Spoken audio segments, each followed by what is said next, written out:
में बशर अल असद की सरकार गिरने के बाद सीरिया में उसके पड़ोसी देशों ने चढ़ाई शुरू कर दी है।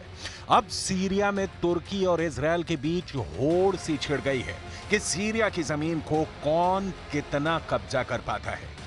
तुर्की और इजरायल दोनों एक दूसरे पर सीरियाई इलाकों पर कब्जा करने का आरोप लगा रहे हैं। दोनों ओर से बयानों की बमबाजी हो रही है और इस बीच एक्सपर्ट्स का कहना है कि सीरिया की यह हलचल एक बार फिर उसे भयंकर गृह युद्ध में धकेल सकती है। तुर्की के राष्ट्रपति रेसिप तैयब एर्दोआन तुर्की की सेना को सीरिया पर आक्रमण करने का आदेश दे सकते हैं। रिपोर्ट के मुताबिक तुर्की के इस हमले का मकसद सीरिया से कुर्दों का नामो निशान मिटाना होगा। रिपोर्ट में दावा किया गया है कि जब हयात तहरीर अल शाम यानी HTS दमिश्क की ओर बढ़ रहा था, तब तुर्की ने अपने मिलिशिया के साथ मिलकर कुर्दों के खिलाफ मोर्चा खोल दिया था, जो उत्तर पूर्वी सीरिया में हुकूमत चलाता है। और अब तुर्की की सेना पूरी तरह से उस पर आक्रमण के लिए तैयार है। सीरिया में तुर्की का हमला क्यों?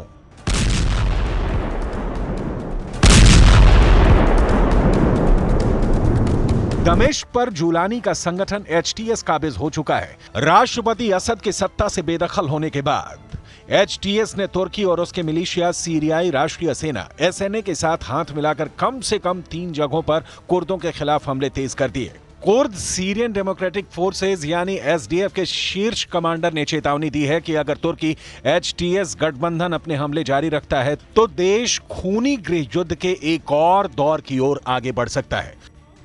वॉल स्ट्रीट जर्नल ने अमेरिकी और कुर्दों के हवाले से एक रिपोर्ट छापी है, जिसमें बताया गया है कि तुर्की की सेना और मिलिशिया कुर्द नियंत्रित सीरियाई इलाके के साथ तुर्की की सीमा पर आक्रमण के लिए जुट गए हैं। सीरिया में इस्लामिक स्टेट के खिलाफ युद्ध में कुर्द बल अमेरिका के मुख्य सहयोगी रहे। हालांकि तुर्की सीरियाई कुर्दों को दुश्मन मानता है और SDF को कुर्द समूह PKK के बराबर मानता है, जिसे वो तुर्की के अंदर विद्रोह के लिए दोषी ठहराता है और एक आतंकवादी समूह मानता है। वर्षों से तुर्की AANES यानी कुर्दों के कब्जे को सीमित करना चाहता है और उन्हें तुर्की के बॉर्डर से दूर धकेलना चाहता है। इसीलिए सीरियाई कुर्दों पर हमला जारी है। तुर्की का तोपखाना कमांडो है तैयार।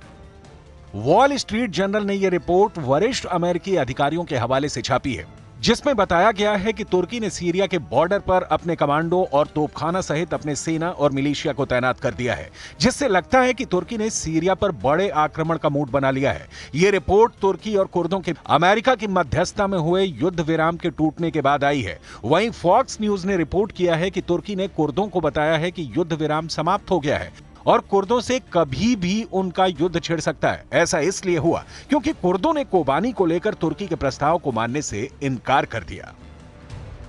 तुर्की के आक्रमण की तैयारी से कुर्द सजग हैं। विदेशी मीडिया वॉल स्ट्रीट जर्नल के मुताबिक SDF के एक आला अधिकारी इल्हाम अहमद ने अमेरिका के नवनिर्वाचित राष्ट्रपति डोनाल्ड ट्रंप को एक चिट्ठी भी लिखी, जिसमें बताया गया है कि तुर्की का लक्ष्य आपके पदभार ग्रहण करने से पहले हमारी भूमि पर नियंत्रण स्थापित करना है, जिससे आप हमारे क्षेत्र के शासक के रूप में उनसे जोड़ने के लिए मजबूर हो जाएं। अगर तुर्की अपने आक्रमण के साथ आगे बढ़ता है तो परिणाम भयावह होंगे। तुर्की के आक्रमण से अकेले कोबानी में 2 लाख से ज्यादा कुर्द नागरिक विस्थापित हो जाएंगे, जिनमें कई ईसाई समुदाय भी शामिल हैं। तुर्की लगातार कुर्दों के खिलाफ एक्शन ले रहा है। कुर्दों के 3 ठिकानों पर तुर्की का हमला। 7 और 8 दिसंबर को NSA ने मंजीब में कुर्दों पर हमला किया। NSA ने कोबानी में SDF के खिलाफ हमला किया। HTS ने डेयर एजोर को कुर्दों से कब्जा कर लिया। In conversation with the SDF, and we are in conversation with our allies in Turkey, and I should say our other partners in the region are in conversation with Turkey about this question as well. This is not just a United States question. And we are trying to work on a path forward that de-escalates tensions. विदेशी media fox news के मुताबिक तुर्की के इन हमलों ने कुर्दों को भीतर तक डरा दिया है और उन्हें अपने सफाई का डर सताने लगा है। तुर्की ने कोबानी की ओर बढ़ना शुरू कर दिया है और इसे अगर जल्द नहीं रोका गया तो ये बेहद खतरनाक हो सकता है, जो सीरिया में कुर्दों के अस्तित्व को खतरे में डाल सकता है। इससे तुर्की में भयानक गृह युद्ध भी छिड़ सकती है।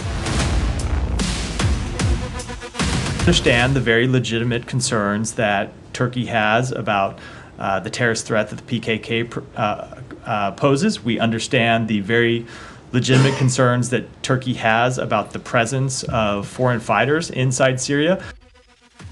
एक तरफ सीरिया में तुर्की के लड़ाके और सैनिकों के बम, गोली और बंदूक गरज रहे हैं, तो दूसरी ओर तुर्की के नेताओं की जुबान भी चल रही है। तुर्की ने हाल ही में इजरायल के दक्षिणी सीरिया के गोलान हाइट्स पर कब्जा करने की निंदा की। तुर्की ने अंतर्राष्ट्रीय नियमों को तोड़ने के लिए इजरायल को घेरा। इसके जवाब में इजरायल ने तुर्की पर आरोप लगाया कि वो आतंकी समूहों की मदद से उत्तरी सीरिया के कुछ हिस्सों पर अवैध रूप से कब्जा कर रहा है। इजरायली विदेश मंत्रालय ने अपने बयान में कहा कि तुर्की के इशारे पर कुछ गुटों ने उत्तरी सीरिया के 15% इलाके पर नियंत्रण कर लिया है। एक और कब्जे को लेकर तुर्की सीरिया में हर दिन बढ़ता जा रहा है, तो दूसरी ओर इजरायल के जहाज भी लगातार सीरिया में शोलों की बरसात कर रहे हैं। तुर्की में नेतन्याहू वर्सेस एर्दोआन। इस वक्त सीरिया के आसमान में इजरायल की एयरफोर्स बहुत एक्टिव है। इजरायल के F-15 फाइटर जेट लगातार उड़ान भर रहे हैं और इनको ऐसे ऐसे बमों से लैस किया गया है जिनसे ऐसे धमाके हो रहे हैं कि सीरिया की सेना को मिट्टी में मिलाने वाले इजरायली अटैक ने तेहरान तक दहशत फैला दी है।